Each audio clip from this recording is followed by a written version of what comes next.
All right. Thank you very much, everybody, for coming. We have a lot of slides, so we're going to go right into it. My name is Huang, and we have our colleague, Roman, with us, Fernandez. We work for Amorize Technologies. I'm co-founder and CTO to Amorize Technologies. So today we're going to be talking about Drivesploit, circumventing automated and manual detection of browser exploits. What's up there is the Chinese wording for drive-by-download, which actually existed for many years before the term drive-by-download came about, because this type of attack was quite prevalent in Asia. I was doing research. I was doing black box scanners at that time, and we weren't able to crawl a lot of the web pages because of the dynamic content. So we started to embed IE, and then we wanted to have mass crawling and SQL injection results. We had many crawlers crawl for many days, and then the end result was all of the boxes ended up with malware in it. We're like, oh my gosh, so what happened? So actually, we submitted a paper to the WWW conference in 2002. In the paper, we described how we embedded IE, and because we had to embed IE, we had to sandbox IE in order to prevent these exploits from attacking our IE. So that was how this technology started. The slides are not in your CD. Apologize. It's right now on SlideShare, so if you go to www.drivesploit.org or you follow the Twitter, you can download it right now. So today we're going to be showing one type of browser exploit, which is the drive-by-downloads. Let's define that. So hackers distribute malware by poisoning legitimate websites, and what's typical is they inject malicious iframes into HTML content, malicious iframes into legitimate HTML content. And the affected websites essentially become a delivery mechanism for malware. They appear normal, and the victims do not need to click or agree to anything. They simply connecting to the infected website executes the attack. Recent incidents include the Aurora incident, which began sometime in June last year until February of this year, when Google reported and the news went to the media. It was a targeted attack. It used the IE 0-day and was confirmed publicly by Google, Adobe, Juniper Networks, and Rackspace, and a total of 34 organizations were targeted, according to coverage on media. A recent one, DNF 666. If you haven't heard of this, you can go to our blog. Just Google for the keyword. It started since March 2010, initially leveraging an Adobe 0-day. The victims included Wall Street Journal, Jerusalem Post, and then we later found out that all of that effort was just to steal online accounts to online games in Asia. So the second wave and the third wave targeted only Asian websites, while the first wave hit Wall Street Journal and Jerusalem Post. And it happened to CNN, GameSpot, US Treasury, Sony PlayStation, Washington Post in the past. So let's dissect drive-by-downloads. What happens is very simple. The visitor links to an exploit server. The exploit server serves him a legitimate page, but it includes a browser exploit and also a payload, or what we call downloader. The exploit, and this part is usually obfuscated. So when it executes, it will deobfuscate itself, and then it will exploit the browser. And at this time, the dropper will execute, which is the payload or the shellcode. And it will cause the browser to link back to the malware server. And the malware server, which is usually different from the exploit server, will distribute malware back. And then finally, the malware will link to a CNC. And that's basically the attack. It's very simple. But now the key is, who would visit a exploit server? Nobody would. So the key here is traffic. And actually why these two servers are usually separate is because, at least in Asia, it's two ecosystems. There are people, there are groups responsible for developing the browsers, and then developing the browser exploits, and then there are groups responsible for getting traffic to the exploit servers, and then there are groups responsible for developing the actual malware, which is quite hard because that malware has to bypass antivirus. And so what happens is you would typically, the attacker would try to infect one of the very high traffic websites, what Google calls the landing website. And then so from there delivers a URL generator, which is a piece of JavaScript that generates iframes or JavaScript sources typically. And this iframe would then cause the browser to start loading content from the exploit server. Recent incidents, DNF 666, and then in May to June, there was mass shared hosting compromise, which included GoDaddy, Rackspace, Network Solutions, Bluehost, and DreamHost. Some of these, after being compromised, wasn't used to serve drive-by downloads, but instead other types of malware such as fake antivirus. But some were after compromise, were serving drive-by downloads. And then this is a part of a very typical continuous targeted attack, the same incidents to Aurora, that basically is a persistent threat. That's a continuous threat. And when this happens nowadays, it's very easy. It's very hard to remove because a lot of times the URL generator is inserted not into just a plain PHP file, but it would disguise itself as a legitimate WordPress or Joomla file, or it would insert itself into a WordPress store procedure or a Joomla somewhere in the Joomla database. So, and it's going to take you a lot of time and a lot of SQL commands to dig that out. And all throughout this time, you wouldn't know how to remove that malicious iframe or malicious JavaScript from your website, and that makes you look very bad. And that was all we've talked about so far is only one type of malicious JavaScript injection, and that is when they physically tamper your data. Another type is when they don't physically tamper your data. Typically, what happened for many years in the past in Asia is attacks coupled with ARP spoofing. So, for example, the ZX ARPS tool is very, very mature, very robust. If the attacker is able to compromise other machines on the same lane segment as your web server, they may not choose to infect the web server directly because it then is very easy for you to find the injection and fix it.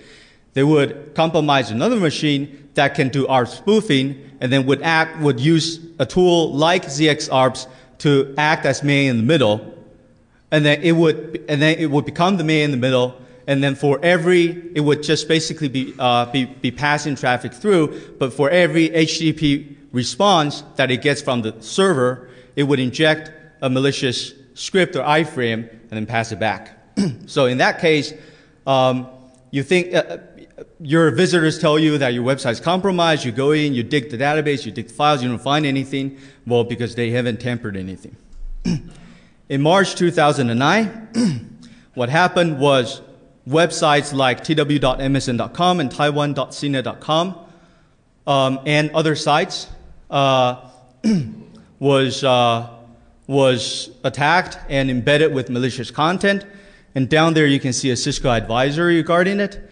The incident lasted a total of 12 days before it was totally contained, because what happened, as we figured out, was the injection was in the middle of the route. So it wasn't on the lane, it wasn't on the web server itself, but it was on one vendor's equipment that was a Layer 4.7 equipment in the middle of the route that was compromised and that was used to inject the iframes. So this is the second type of this type of attack. So now we're going to do a live demo using DIG, using a persistent cross-site scripting vulnerability in DIG.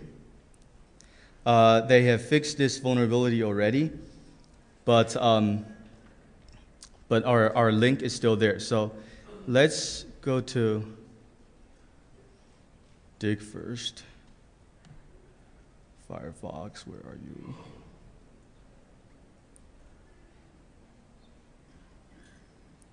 Oh, lovely Firefox. Okay, there we go. Safari. That's all right. Okay, so usually when you view one of the DIG pages, what you see is this. You would see the digged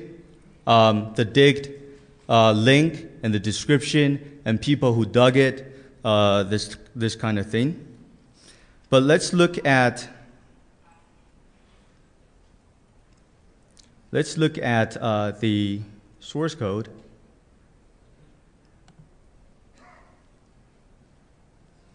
Oh, jeez.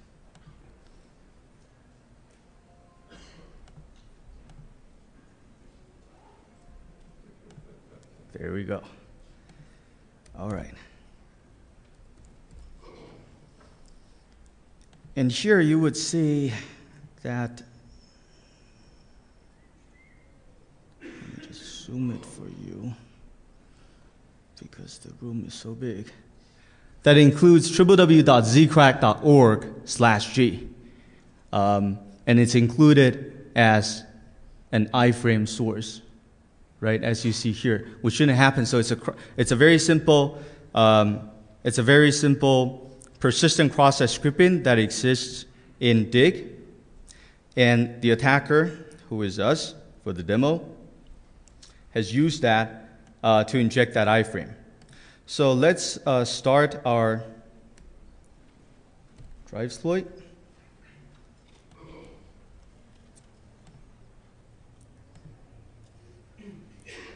Okay.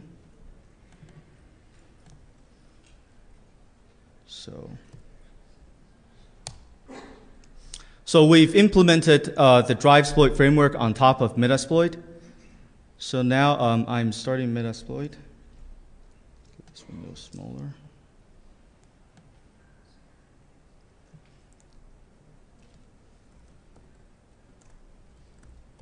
And exploit. And let's go to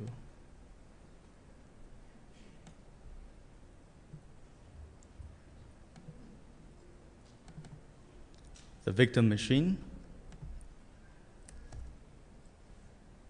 Visit the dig URL.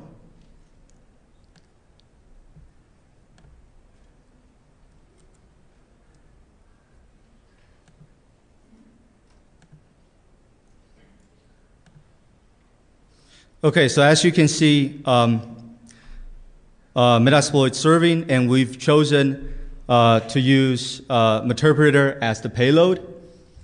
And now Meterpreter is starting a new process in Notepad and migrating itself into Notepad. It's completed. Okay, so as you can see, the Internet Explorer is gone, but we now have an open session. Connect to it. See all the processes. So we basically have now a shell into the victim's system. So let's just kill ourselves. And it's attached to actually another process, notepad.exe, so that even though IE is dead, it's all right.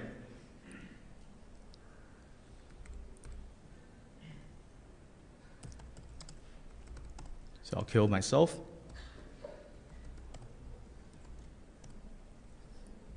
Okay. So that's basically a very simple demonstration of a typical drive-by download process. So what happened was Dig had a persistent cross-site scripting vulnerability. The attacker used that to inject the iframe, and in the backend, Metasploit or Drivesploit was used to serve the JavaScript exploit. Okay, the motivation behind building this. Amorize provides solutions that monitors websites and detect malicious contents 24/7. We use multiple behavior, heuristic, and signature-based technologies.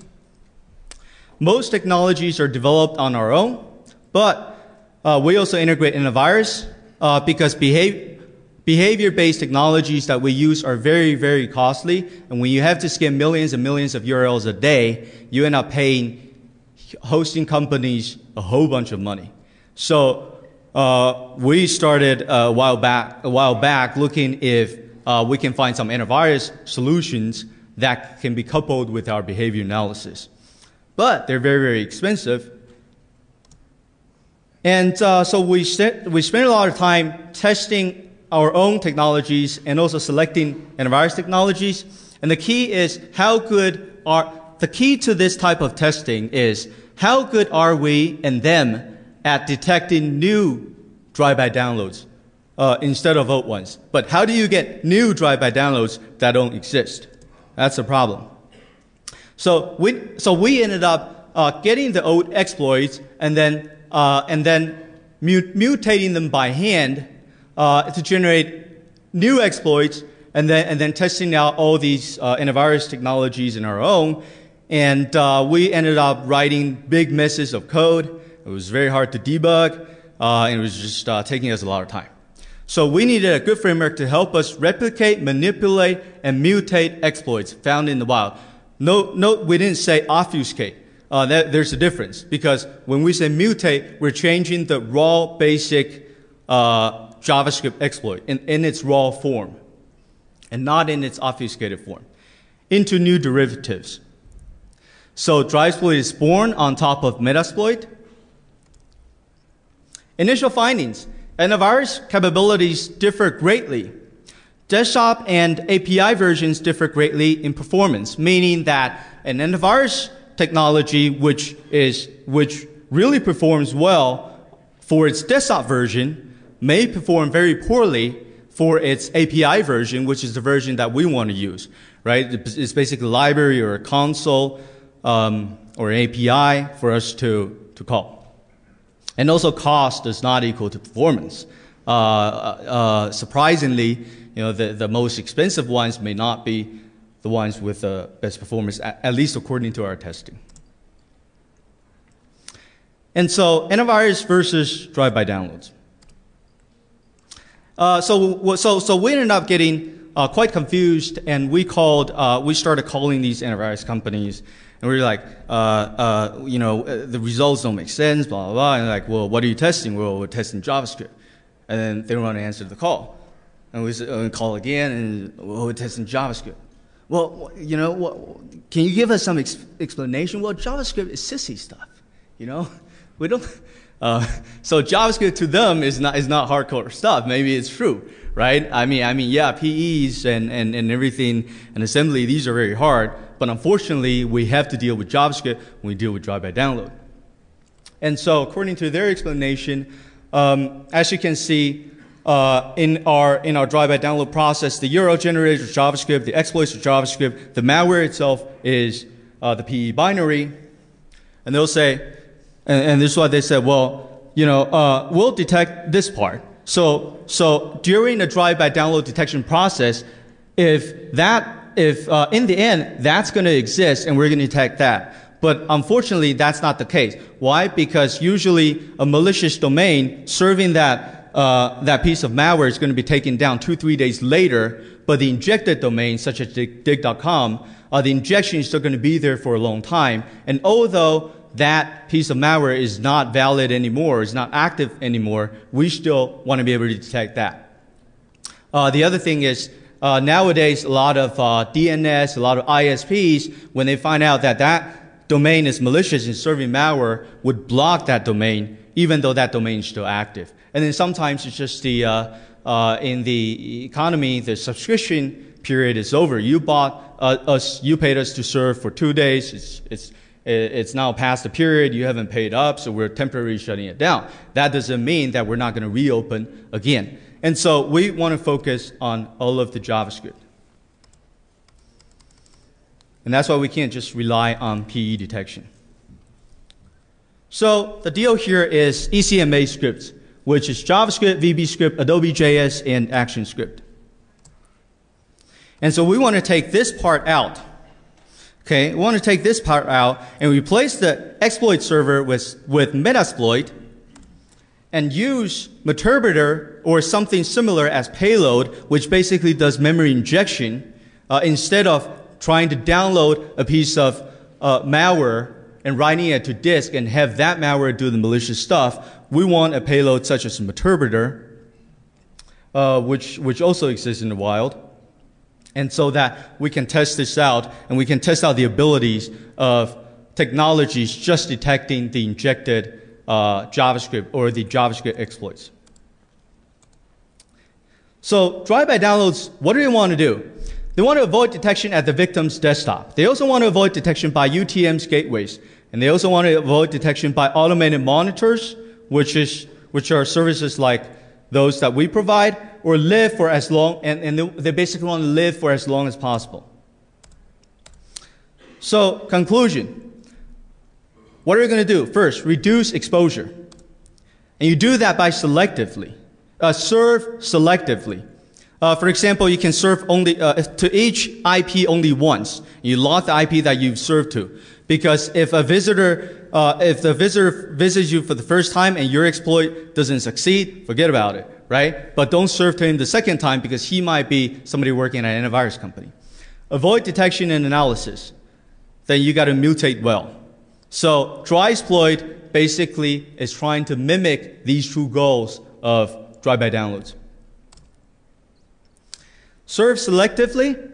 So at the HTTP level, this is what we implemented into Drivesploit. Serve only to fresh IPs. Serve only to particular referrers. This happened to the Gumbler mass SQL injection that happened in Japan. And few security vendors were able to detect this on the spot when it exploded, because Gumbler was very selective about the referrer. It only served to referrers from Google. And in our case, in our example, for example, since we've infected dig.com, we can also specify, well, we are going to only serve to referrers coming from dig.com. Makes sense, right? If you're connecting to us directly, sorry, you're not somebody that we want to infect. We want to keep our 0 day for a bit longer. Particular agent strings, so that we only serve, if this exploit is for IE7 only, we want to serve to IE7 only. If you connect with the Firefox, we want to serve to you. If you're a Google crawler, if you're a Yahoo crawler, we don't want to serve to you. Blacklist. Blacklist of security vendor, well-known crawler IPs and security vendor IPs. We don't want to serve to those. And that basically covers the first part, which is serve selectively. The second part, script mutation. This part is for both the exploit and also for the payload. The goal here is not to obfuscate. A lot of JavaScript exploits has been using existing JavaScript packers, but that's very easily picked up by antivirus. So the new ones all don't. The goal is not to obfuscate, but it is to mutate the raw form and bypass signatures. So we want to try not to have fixed components when we generate the JavaScript code or the new mutated JavaScript code. And we want to try to use common operations. So we don't want to use rare operations that nobody used, because then antivirus can say, well, this operation, only 0.01% of JavaScript use those, and they're mostly exploits. We don't want to have those. So this is basically what makes up of a JavaScript exploit. There's a shellcode, there's the memory correction part, heap spray, and trigger. This is how a piece of shellcode looks like. Basically, just a very long list of strings, which converts to bytes. This is the memory corruption part. Oh, we're using IE peers as our example here. Memory corruption part, and we're using the exploit that's provided by Metasploit for IE peers vulnerability. And this is the heap spraying part. And finally, this is the trigger. This is the actual trigger that would execute the piece of malicious JavaScript. And then usually this whole part is sometimes, especially in the old days, obfuscated into a big blob, and then deobfuscated. So there's the obfuscated form and there's the primitive form, as we've mentioned in a previous slide.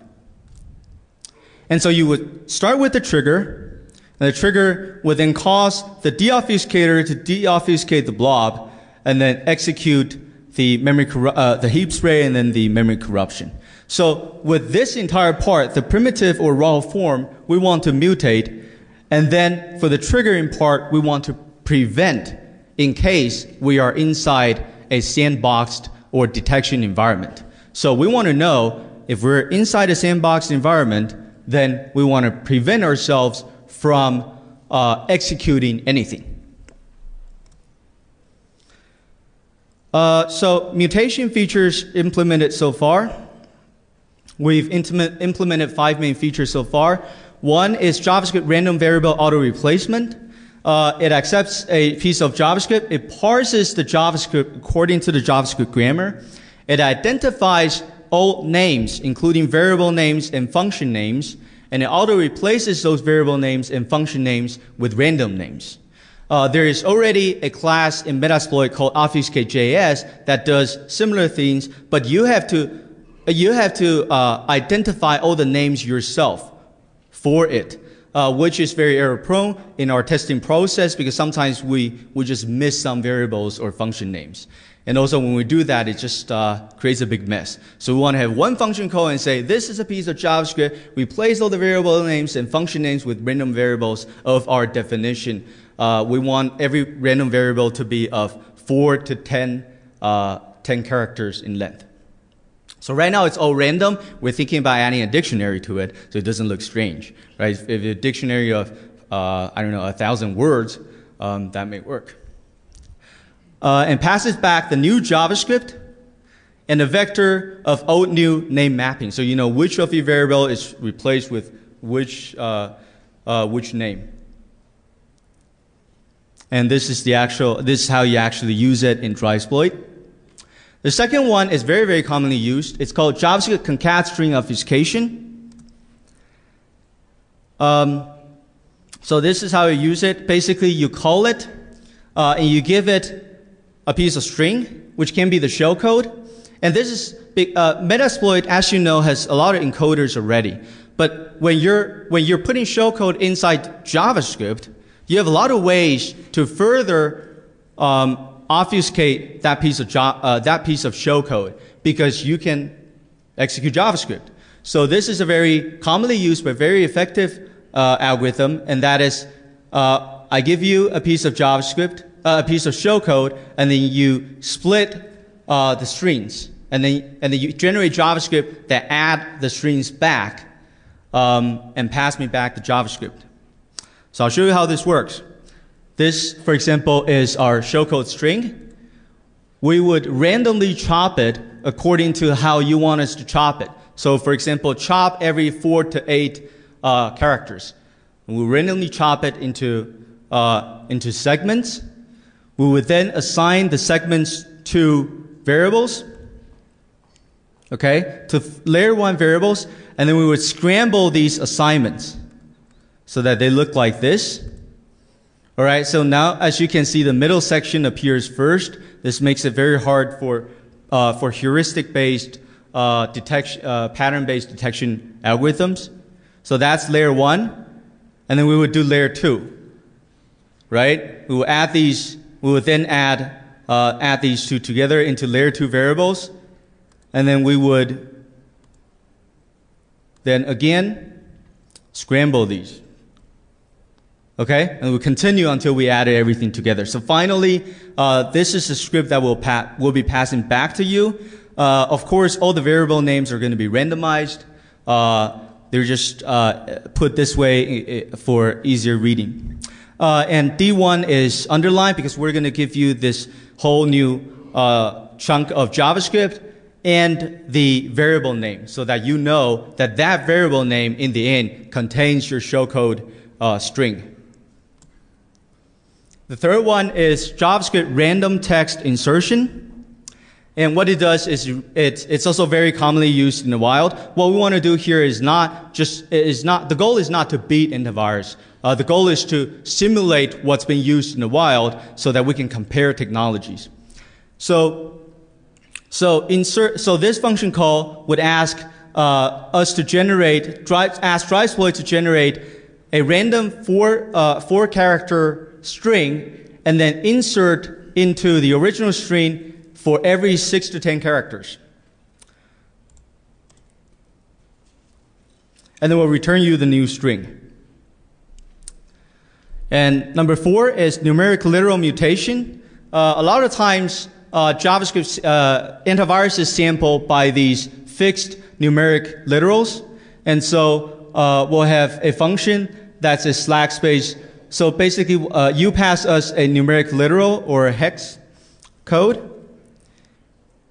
And we would then randomly generate a computation that computes back to this hex code or byte, to this byte, right? So that your JavaScript, every time you serve to a new visitor, your JavaScript is going to look different every time. Well, that's basically what happens in the wild, so we want to simulate that.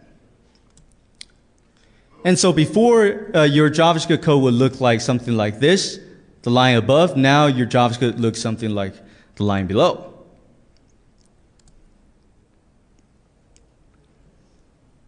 Okay. And then for the triggers, so we've covered Drivesploit for the first part, 5 features for mutation, and now for trigger prevention. So we want to know if we're in a sandbox environment, and if we do, and if we're not in a real human's browser, we don't want to execute. And this can be done a lot of times. You see that the trigger function is set on event handlers div unload and image unload. You see more image unload these days. Anybody want to guess which one is more effective? Div? Who think it's div? Who think it's image? Okay, a lot more people for image. Somebody say why? All right, come on. Why? Yes. The answer is yes. The answer is image unload is more effective, but why? Yes. And the other reason is, the right answer is image load. Image unload is very effective for some of the newest and very accurate technologies, for example, ours. Div unload is very effective for older technologies that do not implement the DOM. Okay, so basically you take SpiderMonkey or Rhino and use it as your JavaScript interpreter. These JavaScript interpreters don't have the DOM. Newer technologies like JS Unpack or VeriSign implements the DOM objects themselves, right? So if you're only using a JavaScript interpreter, because it's very hard to reuse IE, so typically we use some versions of Firefox, or just some versions of either SpiderMonkey or Rhino, some versions of open source JavaScript interpreter. And div unload is very effective for that, for the older ones, because they don't have the DOM. They don't have DOM implementation. Image unload is effective for technologies that really sandbox IE and run IE as the detector. And the reason is because, IE has image unload, but what happens is when you're crawling millions of pages a day, this introduces a lot of bandwidth. And bandwidth and loading big images is just very, very costly. And so there's a feature in IE to disable image rendering, right? You click on Tools, Options, and you can disable image rendering. When you and some vendors do that, and when you disable that, image on load doesn't fire. Okay, so they pretty much figured out what these detectors are, what these detectors are doing to detect them. A third one is also very commonly used. It's just some do-while loop, some arbitrary do-while loop. But if you see here, what's here is in a do-while, there's an extra semicolon, which is actually a grammatic error. But IE is so smart that it can recover from that and continue, while SpiderMonkey or Firefox just throws an exception. So if you're using some versions of SpiderMonkey, it would throw an exception and then it wouldn't execute. While if you're a user using IE, and if I'm serving you an IE-based IE exploit, then it would work just fine. Oops. Sorry about that.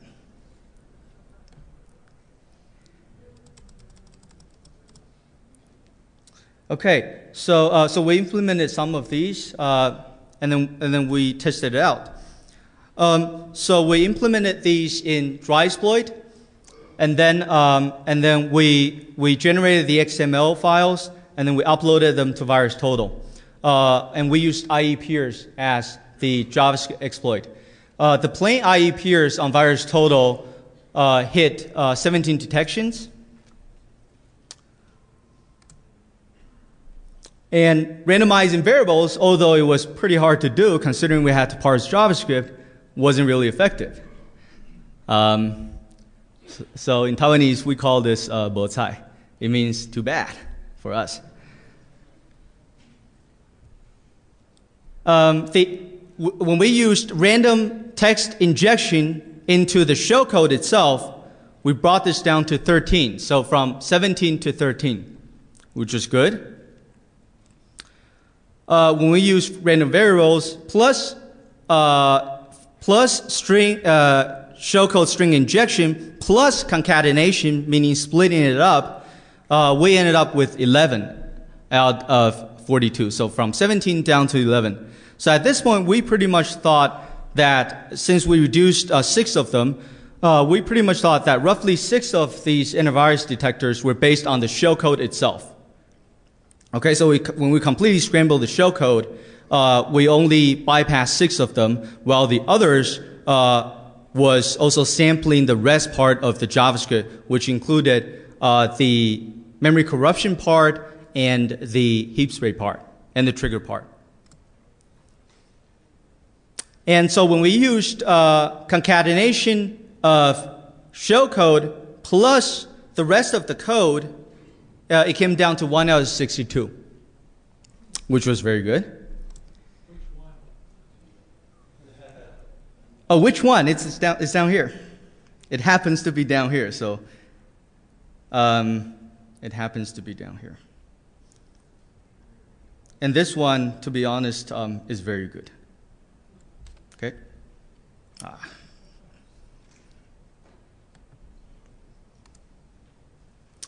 And when we used injection of the shellcode plus concatenation of the rest of the code, just these two simple combinations were down to 0. And adding random vars, of course, the same. But VirusTotal uses versions that we use, which is the API version or the console version. But antivirus desktop versions is much stronger. Why? Because they can monitor host environment, they hook into browsers, so it's easier for them to get the raw form of exploit. If you hook into the browser, you can see exactly what the JavaScript engine is doing if you hook deep into the IE JavaScript engine, and as soon as you create a new variable with the raw form of shellcode, then I can say, boom, you're an exploit. So, And they can also do behavior analysis. For example, buffer overflow behavior or download to file behavior, which makes detection a lot easier.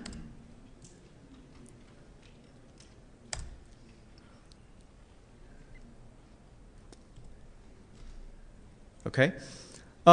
So this is the result of our limited testing of Drivesploit against these antivirus. We listed out, we abbreviated, you can guess. We tried out the big ones. And as you can see, there was one vendor which Drivesploit could not beat. And as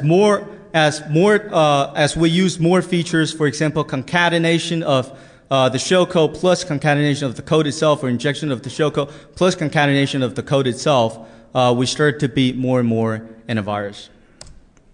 There was one vendor worth mentioning, and this vendor, as you can see, it has 2 scores because the static part wasn't that good, meaning that if we put all the HTML files that's generated and we asked to scan the folder, it couldn't find a lot of the exploits. But when we actually run the IE and have Metasploit served to us, then it basically using its HIPS, host-based intrusion prevention system, it was able to detect every one of them doing buffer overflows. Okay.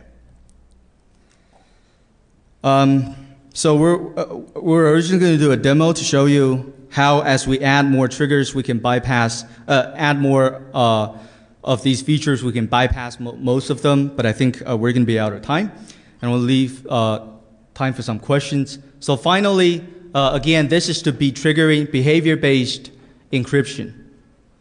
When we turn on this feature and we submit to Web, for example, it doesn't find anything. And what happens is, if you change our eval into alert, and you alert it in Firefox, it doesn't show you anything.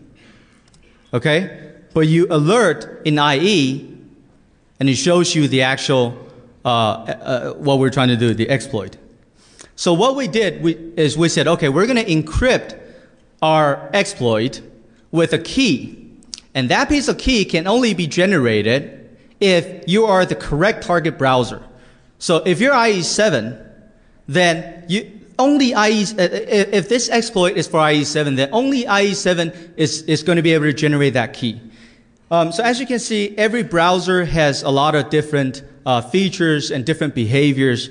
The rendering of CSS is very different from every minor versions of browsers. So we implemented a lot of checks based on CSS rendering, based on HTML parsing, based on JavaScript differences. All these, we put all these together, and we came up with a lot of checks. So you would say, okay, this exploit works only for IE6. Give me an encrypted version of my JavaScript exploit, and give me JavaScript to generate the decoding key.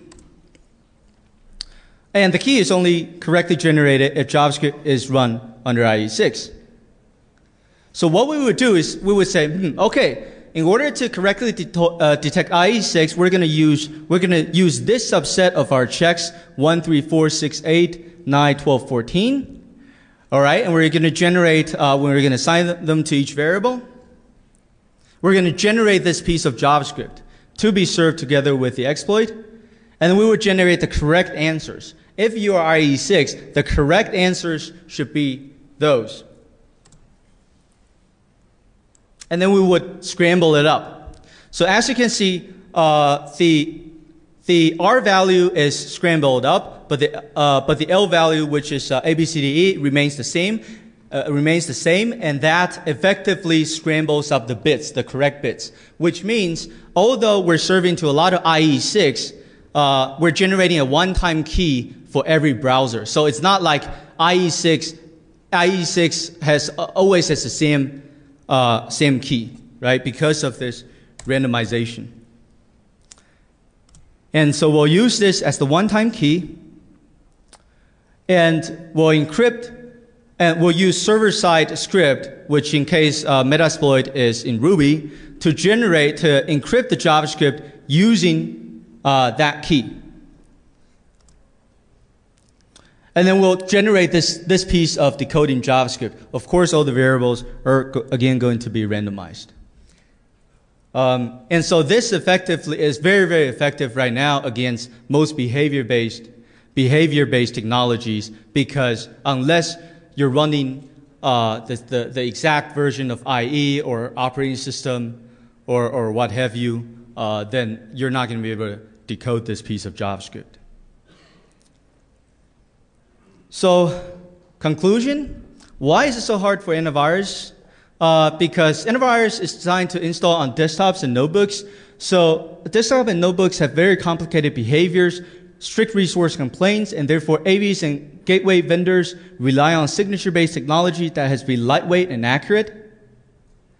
But JavaScript, especially drive-by downloads, are just indisposable JavaScript. They're generated every time that they're served. Disposable PDF script, disposable ECMA scripts, basically. And JavaScript packing is the norm. So you can't say every time you see a packed JavaScript, you're seeing something malicious, because people love to pack their JavaScript because they don't want their source code to be taken sometimes. Google has JavaScript packer, Yahoo has a JavaScript packer, and Bing AdWords that everybody uses. And so it's very hard to just use heuristics and say, packed JavaScript is malicious JavaScript. Okay, how about behavior-based, such as Honey Client, Sandbox, SpiderMonkey, Rhino, JSONPack, Webpack, Python Honey Client? Well, use VBScript, for example, is an effective way. We haven't demoed it here. Don't serve to detectors. We demoed this part.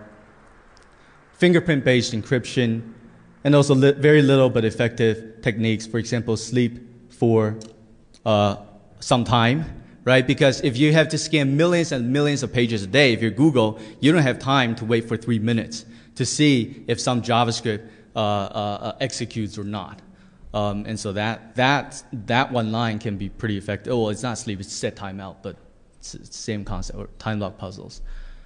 So future work. What we haven't implemented here that is very widely used is randomly chop up scripts and split into individual files, generating VB script instead of JavaScript, encrypting using data existing outside of HTML, for example, HTTP headers, so that you can't submit that piece of HTML to an antivirus vendor, because the key to correctly decrypt itself is in the HTTP header, which is not a part of the HTML.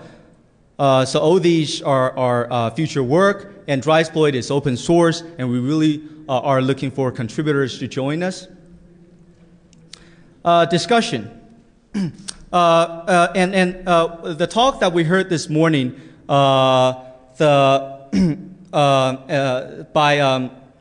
Eckersley of EFF basically said that 94.2% of typical desktop browsers are unique, can be uniquely fingerprinted.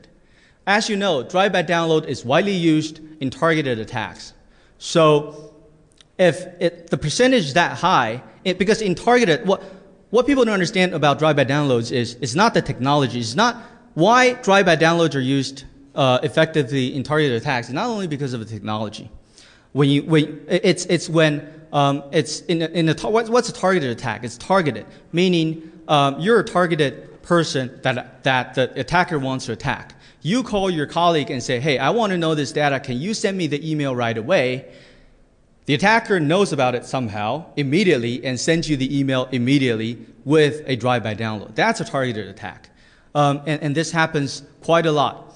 And so in a targeted attack, this actually can be used because you should have enough knowledge about your target to know what his browser is, and then you can encrypt your exploit so that that very few browsers other than his browser in his environment can decode your piece of JavaScript.